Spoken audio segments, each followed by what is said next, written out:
Welcome to Health Sciences Update. I'm Taryn Roloff, and I'm really delighted today to have guests Senator Michael Baumgartner and Representative Marcus Riccelli with us.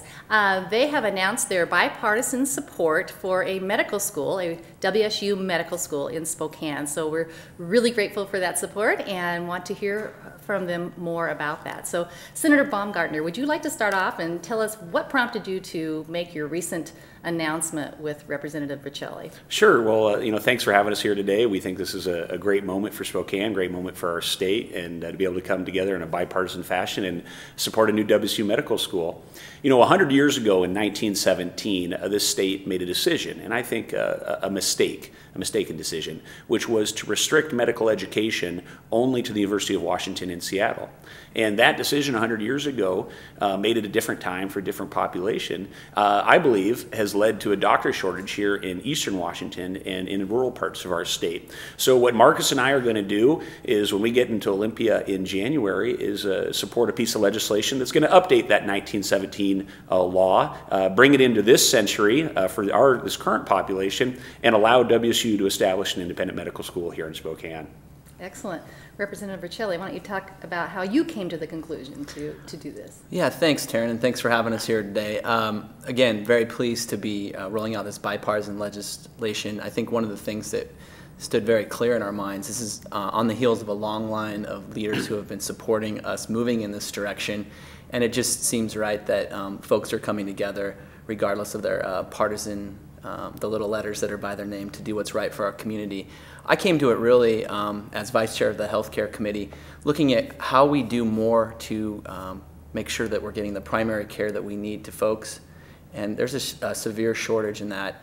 And the graduate medical education coupled with the training, we see that 67% of folks stay where they do their medical education and their graduate medical education and their residencies. Mm-hmm. So I think it's just critical that we have this moving forward. We're sitting here in a building that, as a staffer, I was helpful and watched as we did the dance of legislation to make sure we had this $70 million infusion of a great Capitol building here, and I think we're poised to go forward with this, and there's a lot of support, and I want to continue to echo that this isn't a Spokane issue only. This is a statewide issue of meeting need, and that's really important. And Senator Baumgartner will also talk about, we can both talk about the importance of the economic development in our community as well. Sure. Well, let's talk about the fact that it is a statewide need and also the statewide interest in this topic, and then we will go into the economic impact. But Senator Baumgartner, what are you hearing from your colleagues around the state? Yeah, it's just not myself and Representative Riccelli who are supportive of this. We've talked to a broad swath of legislators, both Republicans and Democrats, all across the state, and there's a real recognition of the need for more healthcare professionals, particularly in rural areas. And I think there's also a strong recognition of how much commitment WSU has put into this issue.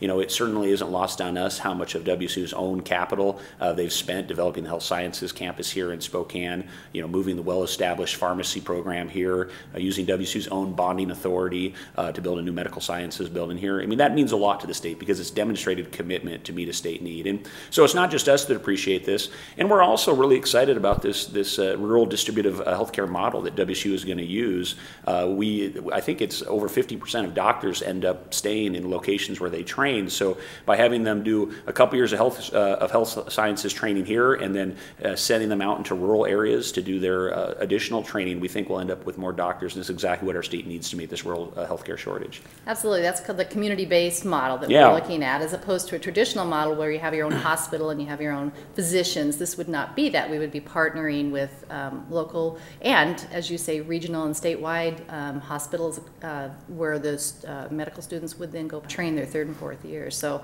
that is a very good point. And so Representative Riccelli, let's talk about the economic impact, both for our community and for the state. Yeah, and I want to talk about that, but I also just once again want to echo 35 of 39 of our counties, statewide issue, are underserved as far as the physicians per population. So really it's about meeting that need. And as far as economic development, a lot of folks say, well, why do urban legislators, right here in the 3rd District in Spokane, why do we care if we have primary care docs out in these areas? Well, first and foremost, I believe that access to health care is a basic human right. But secondly, those primary care doctors go away, those communities dry up. Those folks don't come into town to spend money on our shows. They don't come to town to do hotel stays. And then that's just not even touching upon the biomedical research that we'll be moving forward with as well, that I think can really be important. I think we've banked a lot of our future on the healthcare sector in this community, and this is something that will continue to infuse economic development and create good paying jobs. And we can really get into the weeds of what that means, but it really starts with independent WSU Medical School. You know, and I think when you look at the history of Spokane and the inland Northwest with the Sisters of Providence and what a medical hub this was, 100, 150 years ago even, it's a strange omission that there's not a medical school here, because we know with that medical school will come an immense amount of research dollars and spin-off industries. It could be here in Spokane at the WSU Medical School that research grants can come, and we'll be, taking that next phase of cancer research, or maybe looking at issues like Ebola. So it will just be really exciting for our community, and it fits so well in with our economic development portfolio here. So we think this is a huge win for our economy as well too. And the monopoly situation in the state with only having one public medical school in Seattle has meant those research dollars have gone to Seattle. And the University of Washington has done a great job, and we appreciate what they've done with the WWAMI program here. We'd like to see that continue, but that's not enough, and we need to have this focus on rural Washington and eastern Washington. I think that's what this gives us, both for that doctor shortage and for the economy. Another issue is the fact that with only one public medical school, there's only 120 students a year from Washington State that are able to attend that program. And that, compared to other states, Senator Baumgartner, you mentioned it at the news conference, Michigan was an example with nearly 600 slots a year. We only have 120, so it really opens up an opportunity for our students to stay in Spokane, stay in this community, rather than go out of state, pay those huge fees for medical school, and then likely stay there, because as both of you have referred to, medical students stay where they train. And one of the reasons that is because if people understand how the legislature works, you have to have active leading entities like the University of Washington and now like Washington State University strongly advocating for situations of need. So if there's only one entity before the legislature saying we need more, we need doctors, you're going to get a limited supply of doctors. But with both the strength of the University of Washington and the strength of WSU advocating for the legislature, it will really help. Yeah, I mean, we have 27% of the population in King County, but over 50% of the physicians there. Another statistic that was shocking to me was that every year we have 3,900 qualified medical applicants from Washington State, and we are only allowing 120 in. And I think that that's just doing a disservice to this.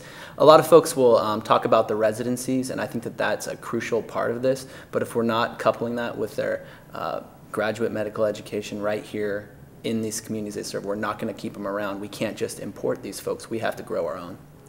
So one of the aspects of the community-based model is also recruiting and admitting students from outside, from rural areas, as well as Spokane area too, because as we've already pointed out, we just don't have enough slots.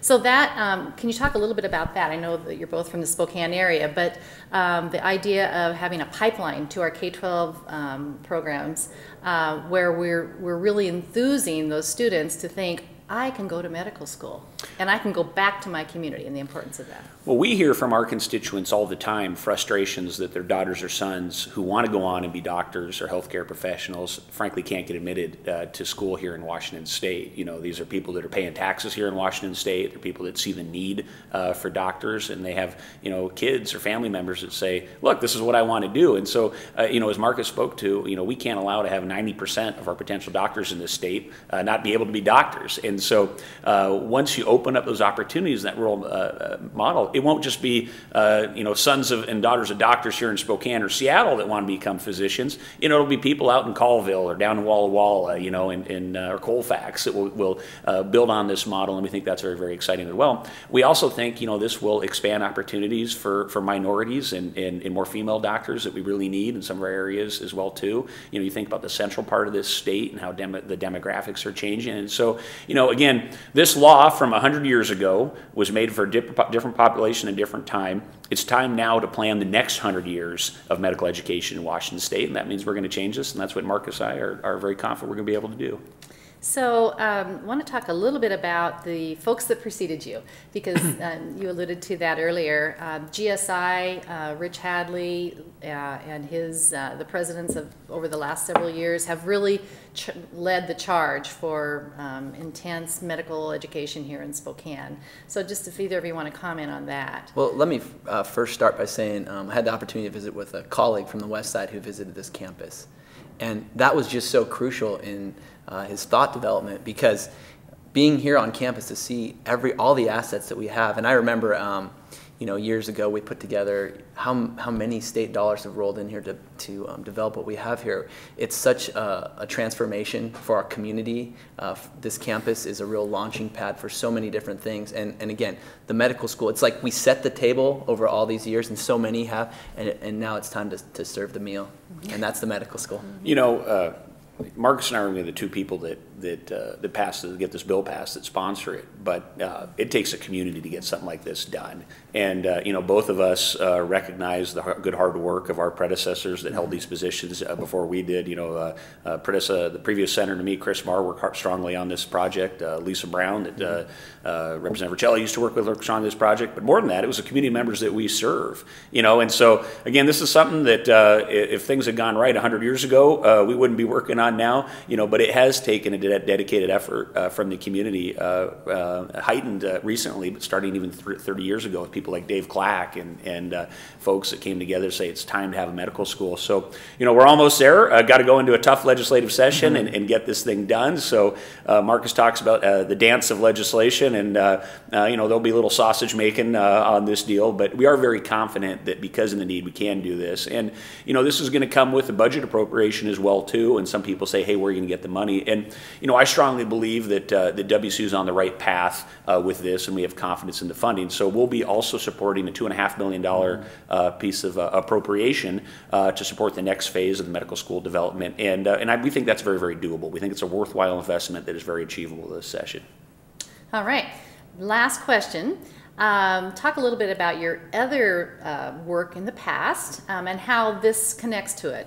Senator Baumgartner, let's start with you, because I know that you've been a real proponent for keeping higher ed fees down for students. Yeah, I benefited greatly from a low-cost, high-accessibility college tuition model here. I went to Washington State back when tuition was $3,000 a year, and I could get through school with an immense amount of debt. I think we have a college debt crisis in this country. It's something that Representative Riccelli and I talk about frequently, and we were very pleased to last year help lead the first 0% tuition increase in over 30 years. We've drawn a line in the sand and say that we must focus on students first and make higher education a priority.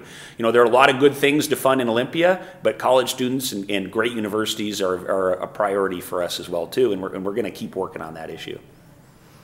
I mean, I think student issues have always been near and dear to the heart. I was actually the graduate student lobbyist for the University of Washington, and I got to work on a lot of student issues with both undergraduates and graduates. And college affordability is critical. We shouldn't be pricing our students out of their education. I think graduation should be a happy time, not a time when folks are worrying about, hey, I can't pursue the career I wanted, or I can't decide to start a family right now because of the crushing debt load I'm taking on. And so the other work that really this translates to is as vice chair of the healthcare committee, really, we both supported a budget that had Medicaid expansion.